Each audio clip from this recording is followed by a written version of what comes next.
Hello and welcome to Star Trek Wars, Picard Edition. I'm your co-host Jordan, and joining me today, it's Joselyn. And Joselyn, welcome to an impromptu therapy session. Oh God, I did not prepare. Tell me a story, Joselyn. Well, I mean, when I was young, there was this queen. I need you to go deeper. She was my mother. Oh. She was, and I know this is going to come as a surprise, Jordan, female. Well, that is a real shocker. And maybe being your brother, I should not be doing the therapy session with you. Do you think there's like a problem with that? Or? I think so. Okay. Unless I do a fake German accent. Oh, yeah, no, that changes everything. No, I'm not going to do that. Oh, Jocelyn, are you ready to review the Star Trek mashup of the century? It's The Haunting of Deck 12 meets Extreme Measures meets The Thaw meets Cat's Paw meets Rascals. Tonight we review Picard Season 2, Episode 7, Monsters. It's written by Jane Maggs, directed by Joe Mendez. In this episode, Talon enters Picard's subconscious mind to help him wake from a coma and face his deepest fears. Seven and Rafi search for Jurati, fearing she succumbed to her inner monster. Rio struggles to hide the truth about himself from Teresa. Does he, though? Does he struggle? I don't think there's any struggle going on. He's just like, let me just show you and the kid the ship. And we'll talk about that. But yeah, this episode reminded me of a lot of different Star Trek episodes in the fact that we have Picard telling a story, kind of a scary story, like Neelix in The Haunting of Deck 12, except he's not telling it to children because he's not Neelix. Extreme Measures is an episode of Deep Space Nine where O'Brien and Bashir go into the dying mind of Luther Sloan, who's the Section 31 kind of advisor. And it's kind of like messy. And there's files everywhere. And Bashir's trying to get the cure for Odo's disease. Yes. And he's trying to trap him in his mind. The Thaw is just a scary clown episode, and I hate it. So that's there. Cat's Paw is like the Halloween episode of Star Trek where there's a black cat and a witch, and she holds the Enterprise over a candle, and everyone on the crew is getting like super hot. And I remember this. So this kind is of TOS, like some, right? Yes. So some kind of like horror elements to that, and just kind of cheesy. And then Rascals, of course, we have young Picard for the second time, and yes, or maybe more. He looks a little different in this one. A little bit. More polished. So that's where we begin, Jocelyn. What are your first impressions for Monsters? This is one of the first times that I watched an episode twice, honestly, because I got done watching it the first time and I was like, what happened there? What? Mm-hmm. So I was like, you missed something. I was assembling like a bathroom shelf set situation while I was watching it the first time. And I was like, you just weren't paying good enough attention. You missed something. So I watched it again. And it was the same episode that I watched the first time. Good. I am not alone in that. I typically watch the episodes twice, except for the last couple. I have not because of time and it being Easter week and my birthday week and all those important events. Oh, God, happy birthday. And, well, oh, my God. When did that happen? That was anything. Days ago. It happened the same day it happens every year, Jocelyn, but that's okay. What? It's the same day every year? I know. It's crazy. What? Like clockwork. Oh my God. Which I guess is true of everyone except for leap babies, but yeah. So it was a busy week, and so I watched episode once. I had this later in my notes, but this episode probably could have benefited from a second watch. At least that's how I feel. Yeah, because there is a lot of things happening here, but a lot of the conversation and dialogue to me was going nowhere. And I'll get more into that in my cons and neutral zone. Overall, I think this might be, I don't know if it's my least favorite episode of the season because it does cover some stuff and some important things. It just wasn't, to borrow a line from Austin Powers, it's not my bag, baby. Like, this just wasn't really my cup of tea, I guess, is what you would say. Classic quote from Austin Powers movie. I love Austin Powers. I think I love Austin Powers. I haven't seen it in 20 years. It's probably best that way. But.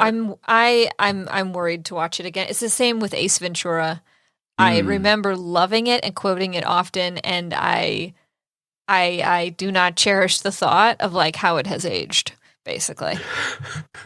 But oh man. So speaking of aging, I think we're both a little down on this episode. So I think it's time to talk about our pros and maybe what worked for us this week and what you liked about this week's episode. Let's talk about those pros. I enjoyed how we started out the episode. I don't mind going inside the mind of Picard. I don't mind a good therapy session as a way to, get things rolling. That's fine with me. Picard was a little off, like not quite himself at that time. And I thought, oh, okay, well, this is going somewhere then, We're going to get to a part of Picard that we haven't seen before. So that instilled some interest and excitement in me. And then Raffi and Seven had a kind of good like banter moment there at the beginning. I really enjoyed that, where Raffi's like, yeah, well, our relationship is different. Like everybody is like, we're very popular and everybody loves us. We're a tragic love story, baby. Like, I thought that was hilarious. And I do enjoy their dynamic. And I do hope they get back together, but I don't want it to happen soon because I'm kind of enjoying what's going on between them, where they're in this weird in-between stage. So that was fun. Speaking of weird relational. I'll allow it. Okay. Thank you. Thank you. Yes, we'll allow it. Great. Relational dynamics. Rios and the doctor, whose name I keep forgetting because Teresa? Okay, I just keep calling her the she's doctor. A mother. Mother Teresa, I think is. I don't think that's her. No? Okay. I know some slight differences.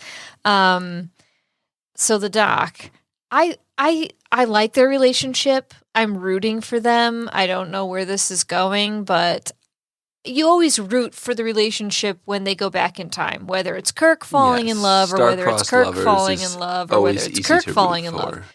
Yeah, exactly. And I love their dynamic. Rios is like the best version of himself when he's around her, and that is what I enjoy.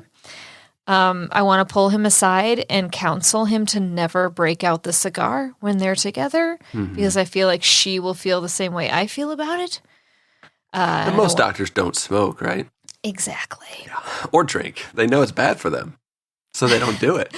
Cheers to that. Oh, yes, cheers. Medical professionals don't drink to cope with the trauma? That's ridiculous. We finally get the moment where she finds out about the space stuff. And that is what I was asking for. And I've been waiting for this moment. And it happened. And more about that later. But I do enjoy the very specific way that she threatened to kill him. It was very funny. Like, they'll never find your body is a very specific thing to say to someone. But she's a doctor, so I trust that that is true. And I just like her. She's I really seen Breaking like her. Bad. She's in Breaking Bad? No, she's seen it. Just you need a large plastic container with certain types of acids. Exactly, and you just kind of dissolve them over time. Yeah. Not that I, as a nurse, would know anything about that. So, anyway, I like their dynamic, and I'm interested in seeing that go further. The psychologist that Picard is talking to is like in so many things that I've seen. Yes, primarily in the sci-fi genre of Battlestar Galactica. So, have not seen that. Okay. But I have seen Bridget Jones' Diary and Bridget Jones' Baby, the sequel. And he is one of the best friends. The sequel's called Bridget Jones's Baby? Yeah, there's a sequel. I know there was, but I've never seen it. Oh, yeah. Maybe there's 3. Okay. Maybe there's Bridget Jones' Diary. The father? I mean, spoiler alert. Who do you think is the father? I don't remember the first film, so I couldn't tell you. I'm You don't assuming remember. Renee You Zellweger can is the quote mom. Austin Powers, but you don't remember Okay, who the let me love see. interest is in Bridget Jones' Diary, It's, one of the is most it the guy iconic from- films of our time. Is the guy from I can't think Pride of and his name. Prejudice. Oh, Colin Firth? Thank you. Okay. For some reason I thought why can't I remember his name? Mickey Blue Eyes. Oh, yes. Is he in it too? Yes, Hugh Grant is also Okay, in Hugh it. Grant's in it. But she Okay. doesn't end up with him because he's essentially the Mr. Darcy. no. Colin Firth is the Mr. Darcy character. I'm bungling my analogy. He's the ne'er-do-well, like false lying. Oh, so he's like the Disney prince who's No, the bad what's guy the in name of disguise. that guy in Pride and Prejudice? Oh my god, I've only read that book 25 times. See, both of our brains have been numbed by the alcohol. But that's what it's for. Doing its job right. I'll think of it and then I'll shout it just Perfect. randomly. Preferably while I'm and talking. You'll know. Yeah, ideally. So I love that guy. He's also in a movie called Austin Land. I think it was a movie. Maybe it was a show. I don't know because I watched it one day, so then it's hard to remember it correctly. Movie about Texas? No, Oh, okay. not at all. Austin it's also Powers. a book. Is it the fourth Austin Powers movie? It comes after No. Goldmember, right? No, Oh, okay. no, not exactly. Can I keep guessing? Sure. You That's all my guesses. You go for it, buddy. You're doing a great How job. about if I tell you what it's about? That's even better. Anyway, I love this guy. He's in a lot of stuff. I do feel like it was a little bit of a missed opportunity to have like Dr. Bashir on because they look very similar. And like in the That's first general consensus. instant, I was like, Dr. Bashir. Oh, no, it's not. Okay. But that's fine. It's fine. We're always asking for more DS9 cameos, and we're forever not getting Not them. going to be Deep Space Nine, but they keep almost I know. teasing us. They tease it, yeah. Like, here's the skull of a Deep Space Nine character because we killed all of them. Like, wait, what? That's Right. not the That's Easter egg we're all you looking get for. is a plaque and a skull. Mm-hmm. I liked that we got Guinan back. I would like more Guinan in my episodes. I didn't know you could summon a Q like you were playing with a Ouija board, but I guess, or a genie in a lamp situation. Yeah, you just need Christina Aguilera to, yeah. You got to rub it the right way, That's I guess. right. Yeah, and Guinan did not. Yeah. Didn't know that song was literal. Anyway, that was it was odd, but I like her character. I want her to do more because I feel like when they give her more to do, that's when that character is really gonna like fulfill every promise that they're bringing with it. Because so far, it's just kind of her sitting in her bar, which is less exciting than I would like. Mhm. So, yeah, I don't really know that I have any more pros than that written down. Maybe I will think of some later. Neutral zone wise, just a comment because I saw a lot of this concept. There's this concept, this idea that every episode of a show has to move the plot forward. Like, this episode didn't do anything to move the plot forward. It didn't advance anything about the plot. But this has never been true of the Star Trek shows. There is a long tradition of filler episodes that do nothing but explore characters and their past and their families, and especially with Picard. And it was definitely true of this episode in a way. I understand that we only have a handful of episodes, and that kind of puts the pressure on. But I think above and beyond that, there's this aversion to taking time to explore characters that we love. We love Picard, and we take, a good amount of time to find out, hey, his mom was crazy, which that's my next neutral zone thing. Anyway, I don't mind the filler episodes. Honestly, some of Star Trek's filler episodes are the best. Is this a good example of that? No. It is not. Second neutral zone thing, Picard's mom being crazy. I don't know why this bugs me, but it does. I'm bothered by that. Like, I feel like that's not something we needed. Like another plot point where it's like, oh, actually, the chick's just insane, you know? Oh no, lock her up. She's hysterical, you know, like. I didn't get that vibe from it, but yeah. Did you stop taking your laudanum? Get it back on the stuff. Anyway, I don't know Bill what that Cosby? impression was. Yeah. I don't know that's the right doctor. Oh, okay. She's got the hysteria real bad. Oh, it's like a mix between Jimmy Stewart and Yes. you. That's exactly what I was going for. Thank you. It bothered me a lot, and I gotta let that go. That's why it's neutral zone. Anyway, Jordan, take it away. Yeah, I'll say just, I guess, counterpoint to that is I think a lot of fans, because it is such a shorter run than your traditional Star Trek, instead of 26 episodes, it's 10. Mr. Wickham. Mr. Wickham. There you go. Mr. See? Wickham. You promised and you Hugh delivered. Grant is the Mr. Wickham in the Bridget Jones' Diary storyline. Sorry, Perfect. that bothered me for a while. No, Wow. I feel you not being able to remember. I'm getting to the age now where like I can't remember names that I should, and yeah, I'm that guy. Well, I'm now. forgetting people's birthdays left and right, so Yes, don't feel special about that. I'm honored that you forgot mine. You're welcome. So, some Please would continue. say it's I harder apologize. to forget a birthday than to remember it. Yes, exactly. No, I just think that they've set up Picard to tell this interesting story, and they keep sidebarring from the stories I care most about to tell stories that I don't think add too much to the plot. And just the modern day Star Trek, with Discovery in particular, and Picard a little bit less so, because it's only been a season and a half, almost 2 seasons. They are set up as these big overarching stories, whereas original Star Trek TNG, TOS, aside from Deep Space Nine to an extent, was not an overarching story. It's more just an adventure of the week. So, Yeah. I think that's part of the issue, and the aspect of this episode just not being as good as the previous episodes, in my opinion, is part of the problem too. So I can definitely see multiple issues here. Now, Jocelyn, you touched on my completely unrelated Star Trek story of the week, where and I don't know if I've told this story before on the podcast or not. If I have, too bad, because I don't remember people's names or stories I've told. So Exactly. this ties into what you mentioned earlier with, or maybe I mentioned it, Christina Aguilera's Genie in a Bottle song. Right, as most things do. Absolutely.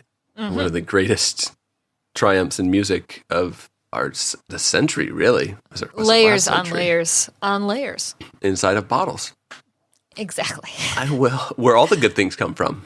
All the good things come from bottles. I will. Isn't that what that episode's about? All good things. Yeah, I think so. So when I worked at Best Buy years ago, in my younger years, we had a radio station that we had to play from corporate, and it was like the same 20 songs, and it was mainly Adele, and we got very sick of it. So one of the guys that worked at Geek Squad, his name was also Jordan, he got permission to store use an iPod and put like 1,000 songs on it, so we didn't have to hear the same song every day. Brilliant. So we would work a whole 8 to 10 hour shift without hearing, Rolling in the Deep 15 times. God bless him for that. And so he put a bunch of songs on there, and one was Genie in a Bottle by Christina Aguilera.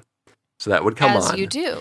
And I had a bit of a reputation, but a lot of people didn't know it was me, except for a select few, of prank calling the store from a blocked number and complaining about things or just making crap up. And so I called. You called your own store that you worked at? Yes, from inside the store. And pranked. Have you ever seen Inside Man? Yes, With I Denzel have. Washington? It was like that, only I didn't get any money from this. But I called and pretended to be an elderly woman, and I was like, I was in your store last week, and I heard this song, and it was wildly inappropriate. And so I went on this whole tangent about how I want to talk to the man in charge of the music, and so I talked to Jordan as this elderly woman, and just like how it offended me so greatly, and you should Did be he know ashamed it of was yourself. you? He had no idea. What? Nuh-uh. Yes. And then later on, I think a few weeks later, I called pretending to be an elderly Hispanic woman. I did all kinds of accents and all kinds Oh of my God. ages. And I was trying to explain to the manager, as an older gentleman, who just like, he would never believe that I was prank calling the store. He thought it was someone else. And I was asking about the black and white TV that I saw in the ad. And I kept swearing up and down that I saw this black and white TV. A black and white TV. Yes, in the ad on special for $99. And he kept like politely trying to explain to me that we did not sell a black and white TV for one. Anyways, so that's my unrelated story of the week. That's outrageous. I was outrageous. I was outlandish. You were a mess. You're a hot mess. And we did, is it Impractical Jokers or all those shows where they're like on the walkie-talkie and they tell the guy to do something ridiculous? Yeah. Yes. So one time my friend, Chris, he was showing a customer a camera. And then in the back, they're like over the walkie, like, Jordan, go up to Chris and touch him with your nose. And so I went and did that. And Chris like looked at me like, did you just touch me with your nose? Anyways, we did stupid stuff all the time to entertain ourselves. And my God. Anyways, pro-wise, there's a nice ode to Star Trek 4 where Rios is like, I'm from Chile. I just work in outer space. That was really Kirk, funny. Like, I'm from actually. Iowa. I just work in outer space. Yeah. Always love that line. That works. And they've had a lot of Star Trek 4 callbacks, I guess, because of the time travel to modern day. This was like the most Star Trek 4 episode, I think, of this very Star Trek 4 season. Yeah, in some ways, but I want more Star Trek 4 and less being stuck in the mind of a character, I think, is part of my issue. Like, I want to see the crew members in duos, like Rafi and Seven, Rios and whoever, and going out and getting into hijinks and, trying to solve things like transparent aluminum and just silly things like that. Yeah. But we're not getting much of that. I did, on the point of Seven, feel like she was much more useful this week, and I'm excited for the, potential of her having to hunt down the Borg Queen before she becomes showdown that I'm queen. Hoping we're going to get. Exactly. So I think that's the most interesting thing to come out of this week's episode. The Rio stuff is so. Teresa has been a very up and down character to me. Like, I want to like her and I do root for them, but at the same time, like, she is just played as the story needs her, and she doesn't have much character other than having a thing for Rios, but her whole thing is like, please don't be a bad guy. Please don't be a bad guy. I shouldn't trust you, but I'm going to trust you. And like, that's all she does. And then she shows up when they need her. She leaves when they don't need her. I know. And now, I'll get into that later. But Neutral Zone wise, because I don't have a ton of pros this week, Picard looked like he was drawing Batman. Like, is this a crossover with the new Batman movie that just came out? Maybe he is going to do some Marvel movies when he's done with Picard season 12. I know that you said DC, but I think Jeremy edited in Marvel to piss off the nerds out there. Jeremy, that was very, very naughty of you. Jeremy, how could you? Of course I know the difference. Duh. DC heroes are rich boys with lots of technology, and Marvel heroes have magic. Or mutations. Yeah, like Superman. Except for Iron Man, who somehow slipped in there. I don't understand why, but... The therapy session was, maybe it's a me thing, and maybe I'm wrong about this entirely, and I'm not saying it's not necessary, but I'm not a huge fan of going into people's minds and psyches and trying to find this trauma from 80-something years ago. Like, this is a 93-year-old man with parental issues. His parents have been long gone and dead, and we've seen this character for years and years and years, and this has almost never come up. I'm not saying it's completely out of left field, and he is a very guarded person, and it would make sense that maybe we haven't seen this yet, but it just seems so out of place when he's trying to save the galaxy that this is the story that they're trying to tell. And I don't know. He's about 10 years old here, and it shouldn't matter, but I think if he's a younger boy and maybe doesn't remember things, he's like misremembering something, or he was so young that it didn't make sense in his mind. But he's like old enough that he would remember this. So how does he not know that his mom had Maybe issues? he's so old now that he's forgetting things like But he's also birthdays. so young because he's got a brand new body. So maybe he's like aging backwards.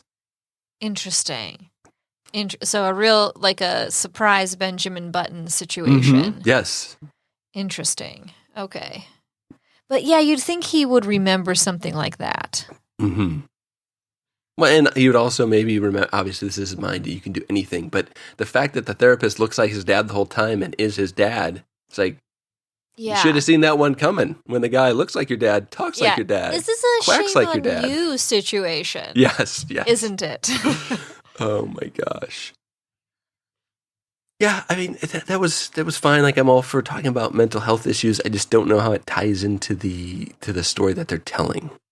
It could have been way more powerful, and I don't think it had the impact for me because it wasn't as done as well as I think it could have. I don't think that it adds too much to the story arc, unless the Borg Queen turns out to be Picard's mom, which I don't think that's the story. And that's the only way that this ties in and makes sense, but I don't think that's going to be it. If so, we really needed a lot more hints. Yeah. We needed more foreshadowing. It's not happening, but I could see how they could get there if this is the story they wanted to tell. But for example, I love the episode Family. It takes place pretty much right after the two-parter, The Best of Both Worlds.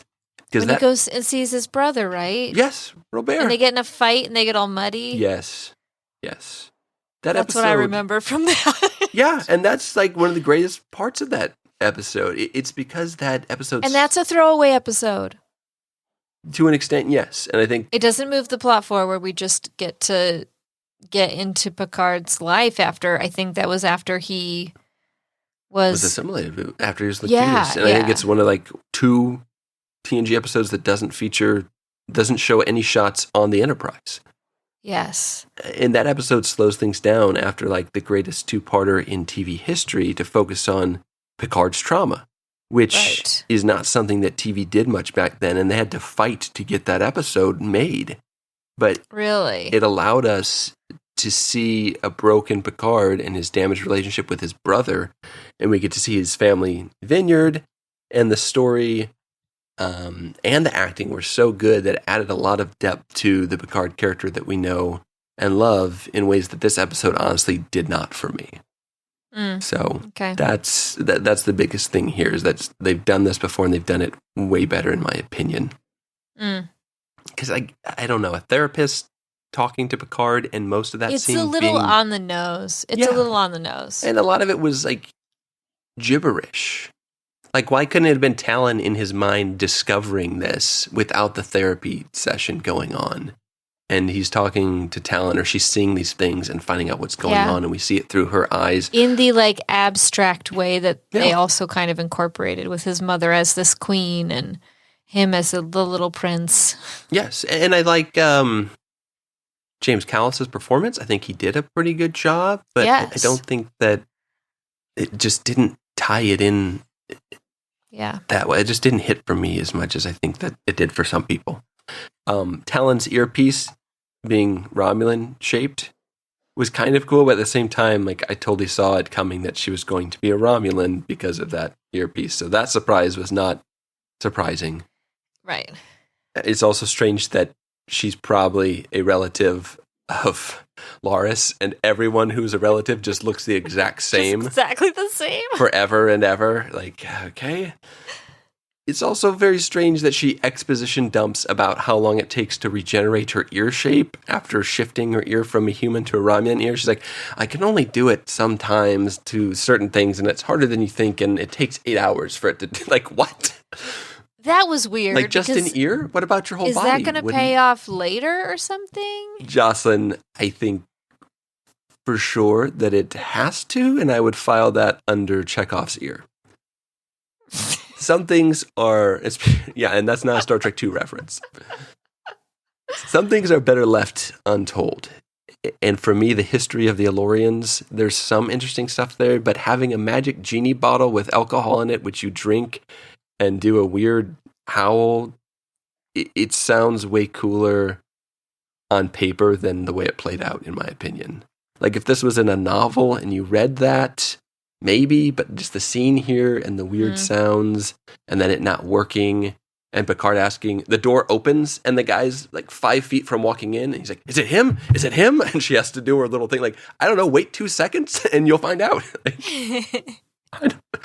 That was kind of bizarre to me. But that's all kind of the neutral zone stuff. Like, again, this might have worked better for some people. Maybe if I watch it again, I would appreciate it a little more. I also feel that if we watch this in a Netflix style all the way through versus getting it weekly, yeah, this isn't as much filler. It's just like on to the next episode. Maybe it's a little weaker than the other episodes, but it does add something. It also depends on how the next 3 episodes play out, too.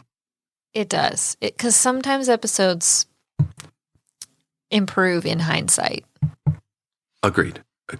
Like, I bet Sub Rosa was really weird when it first came out. Absolutely. People were like, what the heck is this? And now we know it's like one of the best episodes of Star Trek of all time. We've evolved as a culture, and we can truly appreciate sex scandals. Necromancy. Speaking of necromancy, Jocelyn, Star Trek Wars is a podcast by Star Trek fans. It is. For Star Trek fans, whether you're into TOS, DS9, New Trek, which is kind of like a derogatory term for new Star Trek, but you know what I mean. Or even... I love me some New Trek. Enterprise. We've got you covered with over 300 completely free episodes spanning the past 8 years. Jocelyn, we've covered every Star Trek episode ever, which including is becoming more difficult by the minute because I feel like every minute there's a new episode of Star Trek. When we started Star Trek Wars, there was no new Star Trek. And now... there's literally as many shows as there's ever been in the last 40 plus years, 50 years within the last 2 years. It's crazy. Fantastic.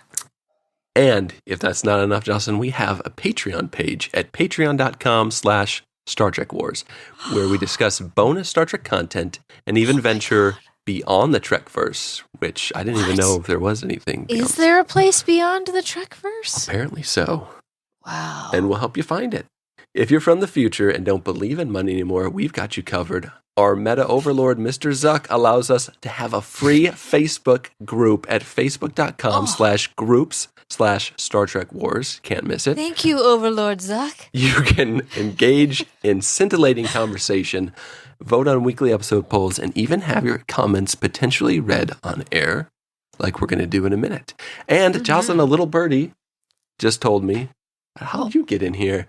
You can even follow us on Twitter at the Star Trek Wars. And if you have none of those things, we have a lot of followers. Get out of town. And sometimes we get like a couple likes. We are very popular. We are. So we are. Yeah. Even the birds like us. I know. No, I'm not going to do that. I was about to do an impersonation that I haven't done in a while. You can even email us, Jocelyn. What? What? And I know exactly what our email address is.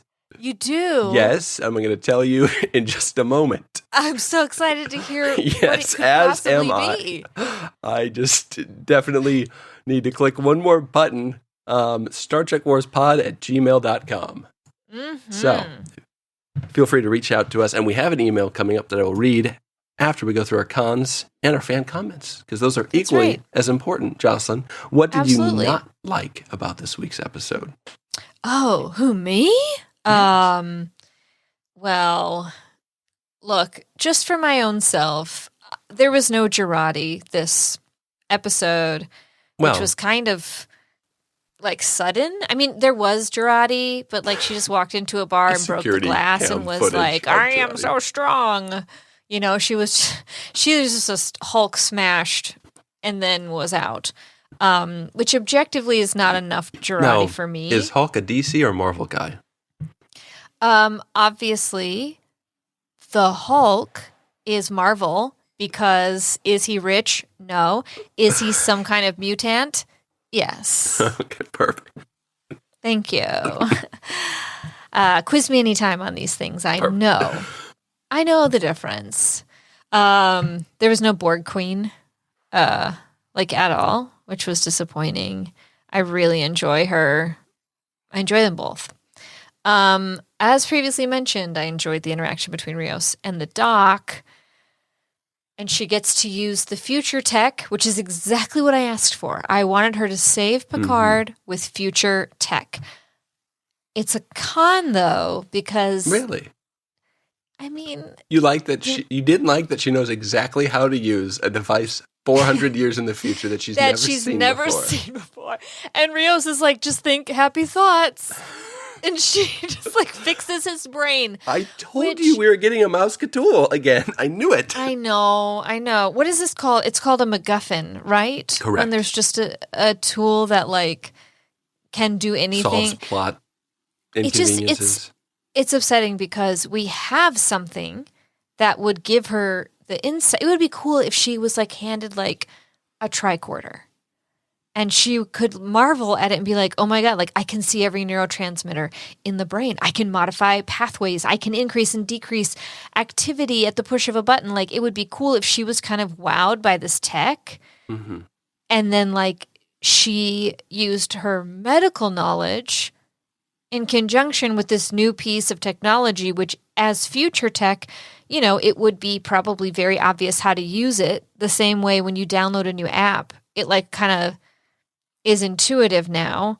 Like, I don't know. Tech's only going to get more intuitive. So I can buy that. I can buy her having a piece of new tech and knowing how to use it. And but the tricorder just looks like a big iPhone or a tablet. It looks like a big flip phone. It's basically a razor. Intuitive to her. Like she could navigate that and use it, or maybe read a manual on how the MacGuffin works. Exactly. I just don't understand what this like miniature metal detector is in her hand where she's then like, I just didn't get it. Also, how did she give Picard Ativan? He doesn't have an IV. Mm-hmm. And he's not swallowing pills. Well, there's only one other option.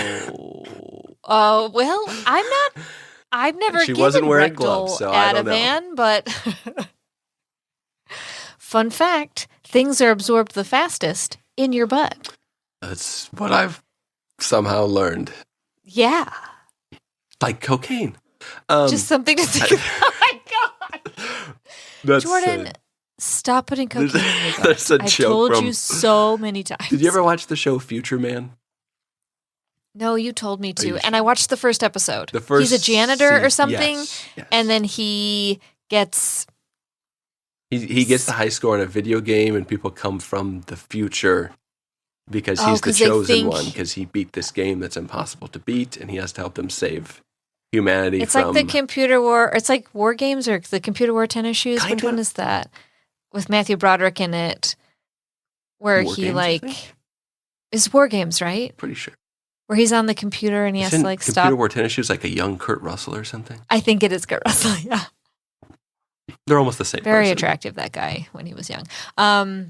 Okay, sorry. Cons. Why is everyone just literally getting arrested in this show? I know. Like, everyone is getting arrested. To be fair, if you didn't know the laws or the rules and you're used to living in the future, you'd probably get arrested too. Objectively. But like, okay, we're arresting Picard and Guinan because somebody outside the bar used a transporter? Like, what even is this division of the LAPD? The Paranormal Criminal Intent Precog Division of Space Crimes? Like, I don't understand who they are. Space Force. Yeah, I guess so. Maybe they are. I'm sure we'll learn about it more in the next episode, but like, it was just weird. Maybe she did summon a Q, and that's how Q decided to play this. Pretending to be... She also said it didn't work. There could be more to this, and it'll be interesting next week. Maybe this is someone from Section 31. Yeah. Who knows? Could be.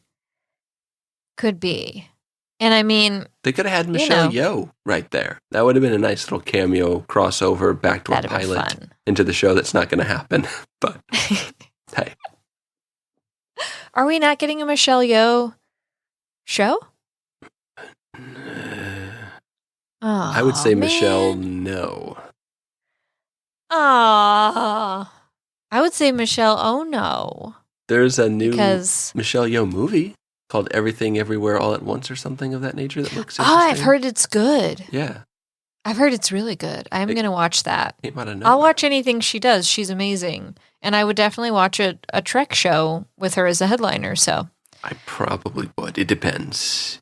It could be we interesting. know the She writers had of this an show interview listen, recently where she said that it was going to happen and that it would be like Mission Impossible meets Guardians of the Galaxy. Which Mission Impossible and which Guardians of the Galaxy? Very important questions. It's not the second Mission Impossible. I'm okay with almost all the other Mission Impossibles. What was the second one? Exactly. Really? Okay. Good point. You didn't like the most recent one with Henry Cavill? What was it, like Ghost Protocol or whatever? No. I think that was the fourth one. Oh, I didn't know Henry Cavill was in. Here's how I like my Henry Cavill, just so that we're clear about the mustache. Henry Cavill with long white hair. So you know where I'm going with this. Like Henry Cavill with normal ass looking hair, brown hair as Superman, as like a normal guy. I could not care less. However, you put that man in a long gray wig and give him some yellow eyes, and I do not know why. Put him at a Ren fair. Yeah, exactly. With some $2 contacts and boom. There. I will wait in line 4 days for that Henry Cavill. But every other iteration of him, I do not care. Interesting. I've seen him in interviews, and it's disappointing to me. What? He's delightful, and he's so nerdy. He's just a normal-looking guy. I disagree. He's just normal hot. Perhaps those guys are a dime a dozen. He's classically handsome. He's classically handsome. That's my problem. Okay. I need a long gray wig and I need those yellow eyes. All right. Otherwise, I'm not into it. Okay. So. All right, Joss. Any other cons that you have other than no, that's it. normal-looking people? Anyways. Most of Picard's dialogue in the last 2 weeks has been reduced to a confused old man. And I'm just like, Picard, I hate that. Patrick Stewart is so much better than this. He's like, what is this? Yeah. Like every other line out of his mouth is, what is this? What's going on here? What's happening? Going on here? Yeah, I'm just like, what? Who are you? Yes. Is that him? Yeah. Who am I?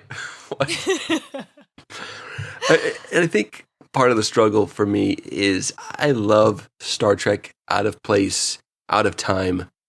But it's just, the show has been stuck in modern time for too long.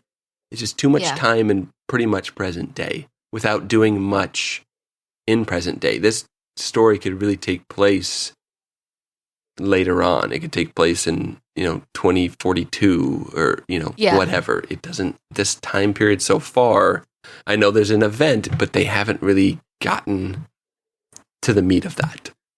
Right. They spend almost all of the episode on the plot lines that I care the least about. I would say the Borg Queen Agnes, which I'm just going to refer to as Queen Agnes. And I think Barbara Whipple calls her Queen Aggie. But to me, Queen Aggie is a woman who rules over Texas A&M University. So I'll just say Queen Agnes. What a sad kingdom that is. they are the more interesting storylines at this point. Not young Picard and Rios's kind of rushed, strange relationship with someone who shouldn't trust him or really be attracted to him in some ways, because all he's done is ruin a small child's life by taking a 10-year-old boy and show him the inside of a spaceship from hundreds of years in the future. Yeah, why'd he do that? Yeah, I don't... Maybe he shouldn't have done that. What type of impact do you think that's going to have on a child? Now he can't... He's going to go to school and tell all his friends, and they're going to make fun of him. They're going to bully. He's going to be ridiculed. He's going to get bullied. Yep. Yeah. He's going to need therapy because his mom is also going to be looked at as being crazy pants because she saw a ship too. Right. And met a man from the future that she fell in love with. Yeah. She's hysterical. Give her the laudanum. Mm-hmm. Yeah, exactly. I hate to say this, but Picard is probably my least favorite part of the show in recent weeks, aside from Raffi. Picard is basically just Patrick Stewart now. Ugh. I think I've said that a couple times, but last week, actually, he had a pretty good performance. He had a good discussion with Renee, but they're doing weird things with him, like making him get hit by a car for no reason, put him in a coma so he can explore his subconscious. And given his past and just his personal experience with domestic abuse, I thought that's where they would go. And I guess they're doing a writer thing of subverting expectation and making the mom crazy, which to me doesn't add much to the story. And if they do the traditional story I thought they would do of his dad being a bad dude who was abusive, I don't really like that story either. And it doesn't add much. And that's a story that definitely needs to be told, but just I don't know that it fits into this overarching story that they're telling this season. Right. So, and you didn't see it. You didn't see we don't see the hints of it. It doesn't fit into the Picard story as we've seen it so far. I'm not saying that it can't, and I'm not saying it doesn't add anything, but to me, it doesn't hit home. No, but if you're going to do it, I think the story there is his father's love for his mother, despite her illness. Yeah. I would have loved to see some of that and have that have an impact, such an impact on Picard that he decides that he can love someone because, for whatever reason, they have chosen for his character arc this season to be him addressing why he has these relationship issues and basically this fear of commitment, this fear of being in a relationship. And then it seemed like they were going to use his father and his mother's relationship not being what he thought it was. I don't know, they could have... Did they do this just so he can hook up with Laris now?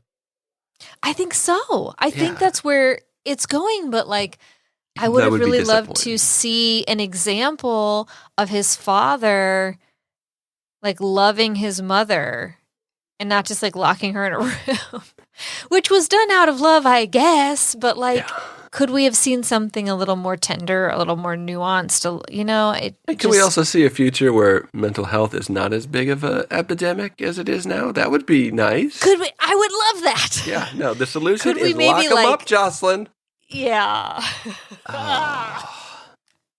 I agree. I don't think that's what they're trying to say, and that's not exactly how it comes off, but it doesn't. No. It's not told very well, and it doesn't do much for me. But maybe the fans think differently, Jocelyn. Shall we make a quick detour and then see what they have to say? I would love to find out what they think. There aren't any one-star reviews this week, are there? Oh, you want to do the basement first, huh? You want to go down? I think we should. You want to get it over with? I think so. Okay, and then we'll use our real fan comments as a palate cleanser. Exactly. All right, very quickly, let's just dip our toe into the basement. Time to take out the garbage. Thank you, Captain Janeway. Anyway, let's get out of here. Let's get out of here. Let's go to the basement. It's a 1-star review once again on IMDb, and the title is Worst ST Episode Ever? ? They have the good grace to put it. Yeah, yeah. So this is from Yadaboy 15. These That's names. his age. Yeah, it's his age, and he says utterly atrocious. Well, kudos to the actors for delivering their abysmal lines with a straight face. Everyone else associated with this episode should hang their head in shame. I think this is actually an elderly British gentleman. Oh, wow. With words like atrocious and abysmal and hang your head in shame. It almost sounds like Picard. Oh, gosh. In a way. Patrick Stewart was not a fan of this episode. He was not a fan of this episode, and to say that this is because it's not a shining example of a great Star Trek episode, but the worst ever. Yes. You've seen Sub Rosa, right? You remember the candle. And Groundskeeper Willie, you were there for Tuvix, right? You remember that one? Tuvix is actually a very good episode with a moral quandary. It's Janeway's Kobayashi Maru. And then she murders him. With flying colors. But yeah, Threshold. Ooh. The fight. There are a lot of terrible Trek episodes, and we love them. And we love them all. And this one was not the greatest. But it's not the worst ever. And it's I should have named this episode Picard's Brain. Yeah. Spock's brain, only. Missed opportunity. Anyway, I'm over it, and I'm over these 1-star reviews. I'm over these boys. Honestly, I'm over these boys. So let's get out of this basement. Word. It's gross down here. I think they're peeing in the closet. Oh, God. You wouldn't know anything about that, though, would you, Jordan? No. That was Joel. In my closet. I say that, but I don't know. No, he peed in my closet. I vividly remember it.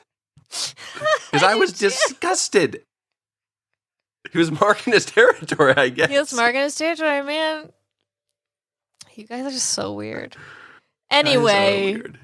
We've got some actual fan comments in our email inbox. That's right. That we're going to read right now. Oh, I was going to do that last. We're going to do it later. All right. Kick it off with I Can't Talk. Kick it off with the fan comments, Jocelyn. I believe Keith Danforth is up first. Keith Danforth He will not go is forth. up first. He'll go first.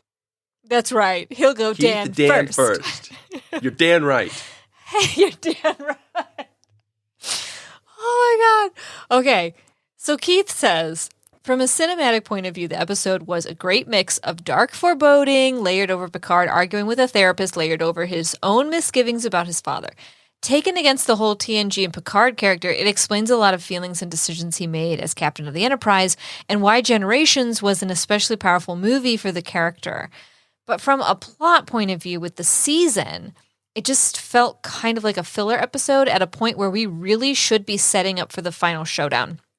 I'm glad they did not let his mind warp run the entire length of the episode, but by the time Picard gets back in the action, now all of a sudden we have more feds? Starfleet tech isn't able to scramble cameras around where they beam in and out of? It was cool to see Jay Carnes playing the FBI agent, though. He played Lieutenant Duquesne of the Federation Timeship Relativity in Voyager, and is a regular on police procedural shows since. A lot of outlets speculated the involvement of the Temporal Integrity Commission from that arc, but unless they're able to scan both time and alternate time, I imagine it's just a neat guest star. 7 Dungeons and Dragons out of 10 tiny Picards. Yeah, I think Keith kind of nails it with that. Yeah, Relativity is actually a really good, maybe underrated episode of Voyager where 7 of 9 goes into the future and she has like Actually, she has to go into the past to like the events of Caretaker where someone's placed a bomb on Voyager and Voyager's going to blow up before it ever takes off type situation. And she's playing like a crew member that no one recognizes because, you know, they're just shipping off for the first time and it's a test mission. So she's got like her science officer blues on and Section 31. I don't remember this episode. The future time cops are involved. It's pretty cool. And the ship is called the Relativity. Obviously an ode to Mr. Einstein, and it's a Wells-class ship, so, like, you know, The Time Machine by Orson Welles. Is that Orson Welles? Nice. Yeah. Yeah, it's Orson Welles. H.G. Wells. It's a Orson Welles. Welles, the director. It's one of the Wells brothers. It's one of the Wells brothers, yes. Mm-hmm. Yeah. Well, Jocelyn. We have a comment from Chris Roel. Where to begin with this episode? Director Mendez honed his inner Guillermo del Toro to give us the darkest episode of Trek in memory. Cameo appearances from Mulder and Scully would have been well placed. I bet Ronald Wilson would agree with you on that. But regardless, if I found myself unusually gripped by the episode, normally I think I would have snorted in derision and zoned out. But the cast performance have just been stellar. So even when the story is weird or confusing, I'm enthralled by their talents. Some more backstory to the Elorians and Q was cool. The Raffian 7 dynamic is fun. Rios and Girardi are exceptional. It again wasn't the best episode, but I enjoyed it thoroughly. 8 instances of disregarding the temporal prime directive out of 10. Yeah. Lainey Boylette says, I loved it. Just hope they don't flake out with the mental health stuff like they did on Discovery. Follow it through, writers, please. Wayne Fraser says, I'm not sure I'll ever say these words again. Speaking of Discovery, Discovery did it much better. In my opinion, Su'Kal was a more coherent, interesting, and emotionally affecting walk through one's psyche than this episode. Moreover, Su'Kal was a stranger as opposed to knowing and loving Picard for 35 years. Clearly, they were alluding to this emotional tipping point all season. so it has to happen. But why now, and why did it take up so much of this episode? I did like the brewing relationship between Rios and Teresa, despite the absurdity of taking them to his ship. And if the FBI agent is actually the same character from Voyager's episode Relativity, then the end of this episode wasn't a waste of time. Ooh, I see what you did there. Although it wasn't touched on much in this episode, Girardi, who had been one of the strengths of the season, does concern me. Early in the season, when Agnes was giving as good as she got from the Queen, we were all thrilled. But if she is completely under the Queen's control, that will make it the second time in 2 seasons where her entire arc is simply to be manipulated by someone else. After a really strong start, the last 2 episodes have been a letdown for me. Yeah, that would be disappointing for Girardi. I didn't think about that. But, Chris Banks says, when Rios said, after being asked if he was an alien, "I'm from Chile, I only work in outer space," I almost lost it. Another small but great reference to Star Trek IV. It's been a bit up and down for this season, but overall at the end of each episode, I'm not only content, but also not wanting to wait for the next episode. I have to wonder if Jay Carnes is actually reprising his role and will be helping fix the timeline, but we just haven't seen it yet. Joseph Adams says, a lot of this felt a bit too ambiguous for my liking. I got the general gist, but I really hope Watcher Loris is right, and there's more to it than that, because of what we've had now doesn't really fit with what Patrick Stewart's been saying with this anti-abuse campaigning. Also, I didn't really like the ending. Unless there's some way everything in their database gets wiped, there's no way I can buy that the feds knew about Picard and the timeline can work out how it does. I liked all the other elements, though. Just didn't click for me. And Barbara Whipple says, when I saw the dungeon and monsters, I thought, oh no, not again. Same thing with Picard getting arrested. But it was good that the therapist dug out some truth, and the FBI guys at least left us with some excitement. I liked Rios in the dock, but handing her an advanced medical device and expecting her to know how to use it was not good. Besides, it looked like something from the dollar store. Guinan using the same warding off evil hand gesture that Whoopi used in Next Gen was a nice touch, but the idea that her people are powerful enough to summon or control a Q just doesn't fit in. That's what took me out of the story the most. And why would she have the Holy Grail that's used to do the summoning? We have too short a glimpse of Borg Queen Aggie. I wanted to see her break some more windows. And Jocelyn, you did not disappoint. I promised Barbara that you would have something to say about her using that medical device with no training whatsoever. So, yeah, Barbara knows what's up. She does. She knows what time it is. What time is it, Jocelyn? It's time for you to read this comment from William Jenks. William Jenks says, before the season premiered this year, I heard a couple of interviews with Patrick Stewart. I can't be sure, but I think the one that I'm thinking of was on Fresh Air. In any case, the Prince of Fresh Air, I've seen that. In any case, the part of the conversation I'm remembering is where the host asked Sir Patrick about what convinced him to reprise the role. He replied that it had to do with the whole story arc they wanted to tell about Picard, the overall story, and how they would address certain issues. Obviously, I'm paraphrasing here. At the time, I thought it was just your normal publicity speak, and maybe it was. However, as I watched this episode, I kept thinking how this episode would appeal to Patrick Stewart directly, given what I've heard him say about his Shakespeare acting. In addition to Star Trek, I just thought, yeah, they must have done this one for Patrick. He would dig this. For myself, I thought the interview was part with the psychologist, who turns out to be his father, was almost, but not great. It was 95% there, but I just wanted one more rewrite. Nonetheless, I thought the turn of his parents' relationship not being quite what Picard thought was pretty satisfying, and it leaves us with something to pursue further. I could quibble here and there about other things, but overall, it was a good episode that set itself apart from the others, while still moving the story forward a bit. He gives it 8 fans out of 10 who thought that dude looked like Alexander Siddig. I think he's about on point, because about 80 to 90% of the people that I've seen online thought it was Alexander Siddig. And I think I saw like a post on Twitter of him in Is that Julian Bashir? Yes. Okay. So, I mean, it wasn't, but it looked like it.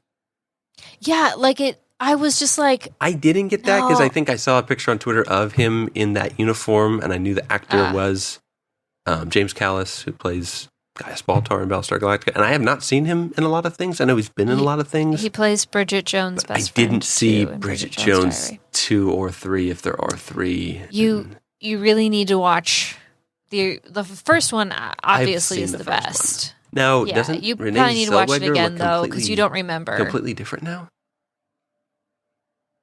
No. She had like a bunch of work done, and she looks like a completely different person last time I saw her. Well, yeah, a little bit, but she's also doing a show called The Thing with Pam, and she is playing a character, so she looks very different. She transforms herself for roles, so I'm not sure, like, some of the photos of her, if it's, like, for a role, or if it's, like, I don't know. I have no idea. I heard. Yeah, she looks different because Bridget Jones' Diary was, like, 25 years what ago. other actress will do anything for a role? I'll do anything. Kirsty. Okay. Next All time, right. I Okay. Wow. Moving on. Mirazed Kapadia says the FBI officer looked very familiar. So I looked it up and found that this actor, Jay Carnes, also played Lieutenant Duquesne on the timeship Relativity in the Voyager episode Relativity! Okay, so everybody got that but me? It's all relative, Jocelyn. Is that the end of the No, comments? Jeremy Reed says there's definitely something about the 7th episode of the season when it comes to Star Trek Picard. Last year we got Nepenthe, and this year we get monsters. This was Sir Patrick's best performance since returning to the role. Having James Callis, Battlestar Galactica's Baltar, and Alexander Bridget Jones' Stig Diary. impersonator finally make his debut in Star Trek was just icing on the cake. Which cake is what you have when you have a birthday, Jocelyn. The reveal that perhaps Maurice Picard isn't the villain the show has been foreshadowing, but rather the demons inside was a surprising twist, and I think it was well done. As stated in the episode, there's still more of the story that needs to unfold, but as a fan, I found it very gripping. It's also a message that I think needs to be talked about more openly, and that's mental health. I think this episode is starting that important conversation. The rest of the episode is okay. Seven and Rafi are given a little task of finding the Borg Queen. Oh, and when Alison Pill broke a window just to feel something, I never related more to a character. Do not go to Jeremy's house. There's glass everywhere. Everywhere. Rio springing the dock and her son on board the La Serena was silly, but not uncommon in Trek canon. All in all, I give this episode a 9. A 9, the monsters in your head are just as real, just as dangerous as the monsters outside your door. All right. And then Man, Jeremy, you liked this one. he did. I'll be honest with He you. really did. This might be the furthest apart on an episode Jeremy and I have ever been. Spoiler alert. It's your differences that bring you together, Jordan. That's right. And the fact that he probably remembered your birthday. He did. He posted on the Facebook page, which I don't if have you were Facebook. there, That's the problem. that is the problem. That's your biggest problem in life, Jocelyn, is that you don't Biggest have problem. Facebook. Hello again. We got an email, Jocelyn, from a fan, and he has some questions for us, awesome. and I'm going to respond to them and see what you think. He says, I was wondering if I might request a topic of discussion. In the first episode, Absolutely. a Borg something came out of a something else, and a Borg queen, unlike what we're used to, came aboard. Seemed to try to take over the fleet, but only attacked in self-defense and didn't kill any of the crew that attacked her, if I remember correctly. And at the last moment, Picard and the cast of his show were all transported to the mirror universe, where Q acted strangely, becoming violent and angry. All these elements seem right for discussion. Where did the Borg vessel come from? Why was the Queen different? What was she doing? Why was Q acting strangely? Did Q transport them to the mirror universe, or was that something else? In the subsequent episodes, none of these questions have been asked or answered, other than Q is clearly losing his powers for some reason. I wonder if the Star Trek Wars pod crew might take some time and reconsider the events in the first episode and how they might be tied to what's happening now and where things might be going. Given where things have gone, perhaps the Queen in the first episode was Jurati, which is why her face was masked. Thanks, Jeremy. Not Jeremy Reed. Another Jeremy N. Yeah, I think so. For me, We can discuss some of that stuff. The problem for me is that the internet is so ripe with conversation and there's so many theories and people just have so much information and are just so much smarter that you will find the right answer to what's going on. Like, the fans have guessed every plot twist in Discovery and Picard so far.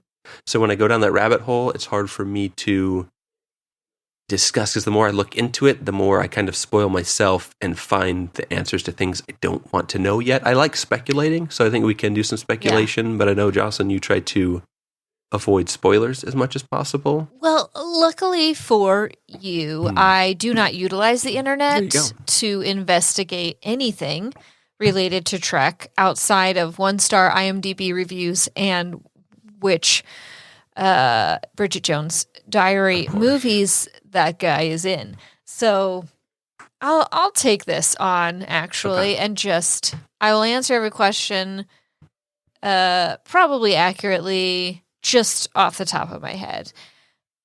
Number 1, who's the Borg Queen? I think it's the Doc, obviously. It's Teresa. He showed her the ship.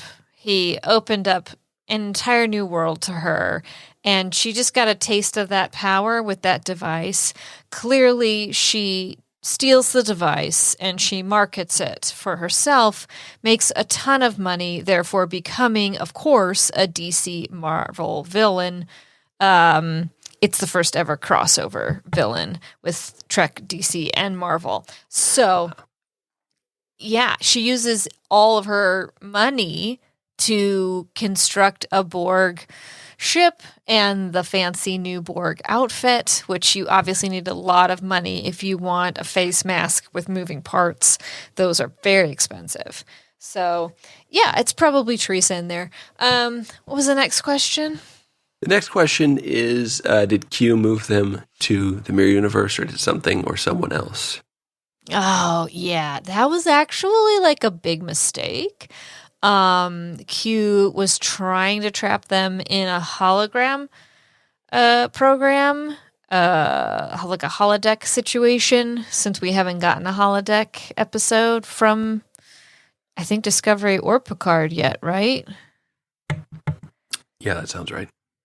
Yeah, but like it was one of those Q, like, you know, when there's like transporter malfunctions and they get trapped like in the in-between. It's kind of that situation, and that's why Q doesn't have his powers to like snap them out of it. But he's got to play it off like it was all part of his plan. So that's why he's kind of committed to this idea of being infallible, which is causing a lot of problems for a lot of people. So it was an accident. Yeah. Yeah, I'm going to have to disagree with everything you said there. Weird. Okay. All right. I do think where the episode is going is that the face masked individual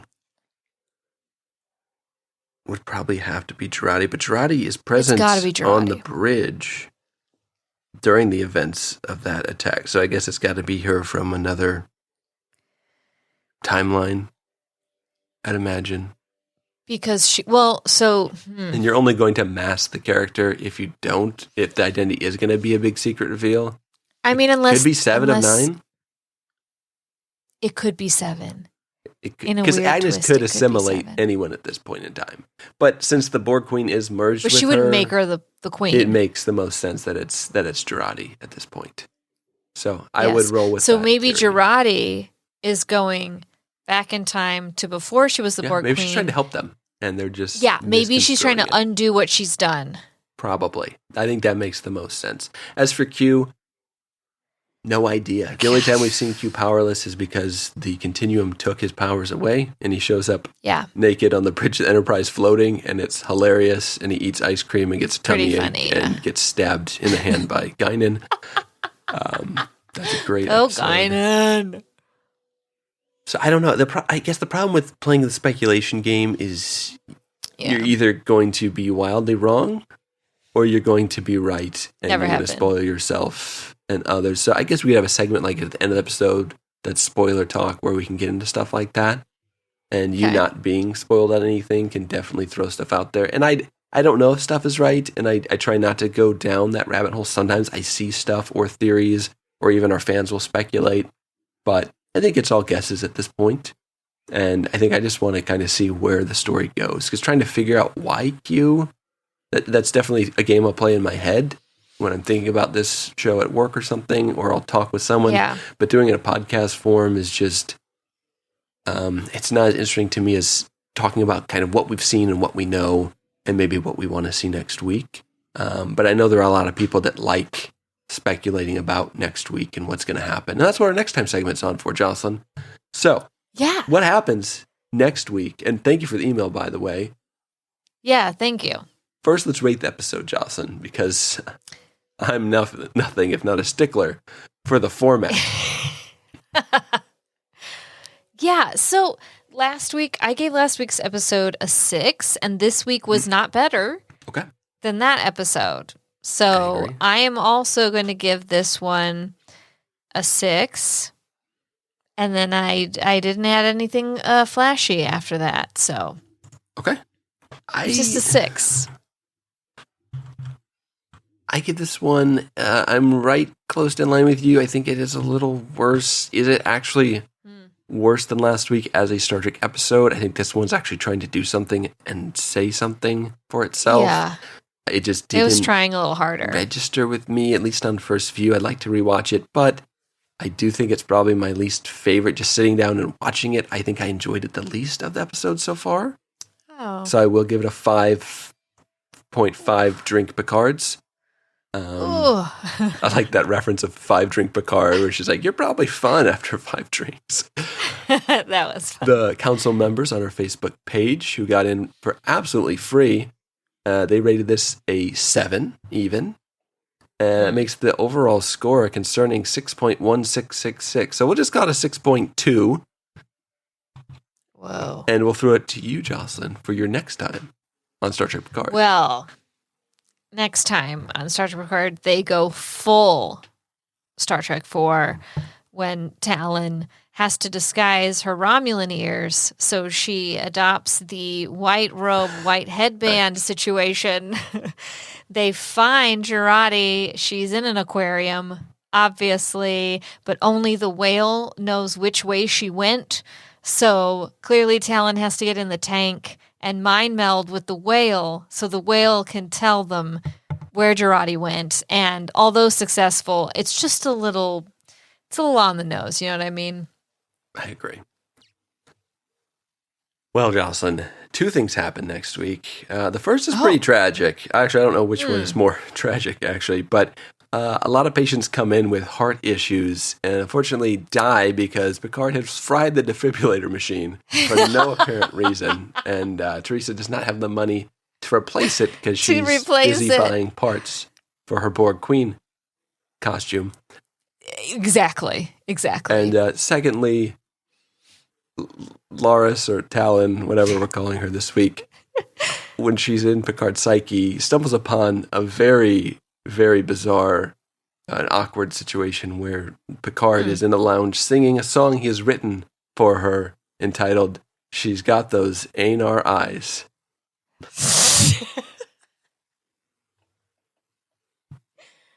Oh my gosh. Has there ever been a more romantic song? I think not.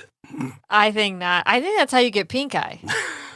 Well, honestly. Just I have a big, not shocking announcement to most, but in just 2 weeks, Jeremy, Chelsea, and I will be reviewing the premiere episode of Strange New Worlds, which is just, as I mentioned, 2 weeks away, roughly. So we're very excited. Star Trek is never ending this year, which is great. And we will have 2 episodes that week. So, but honestly, Strange New Worlds probably the most I've been excited for a new Star Trek show since I was 8 years old and Voyager came out. So, oh wow! Yeah. So you're feeling like an 8-year-old Jordan who just had his birthday. Jordan. Yes, I did have a birthday. I didn't show up to eat your Cubs cake, which is unlikely. If there's Cubs cake, I'm there to eat it. I did have a Chicago Cubs cake pretty much every year, and I think a Star Wars cake because I always try to get Mom to get me a Star Trek cake, and I think the bakery never had a Star Trek cake except for 1 year they did make me a Star Trek cake. But they're like, we have Star Wars. It's like, that's not the same thing, but I had one anyways. We don't know what Star Trek I is, like Star Wars too, but yeah. Yeah. Anyways, some year I'll get that Star Trek cake. So anyways, well, looking forward to that. Can't wait for all the new Trek shows. I know. All the new Star Trek Wars. Lower Decks will be coming later this year, I believe. I know. The second half of That's gonna be Prodigy. great. The coverage never ends. Except right now. As we bid you adieu, thank you all so much for listening to Star Trek Wars. We will return next week, Jocelyn and I, to review the 8th episode of Star Trek Picard. Until then, computer, end program.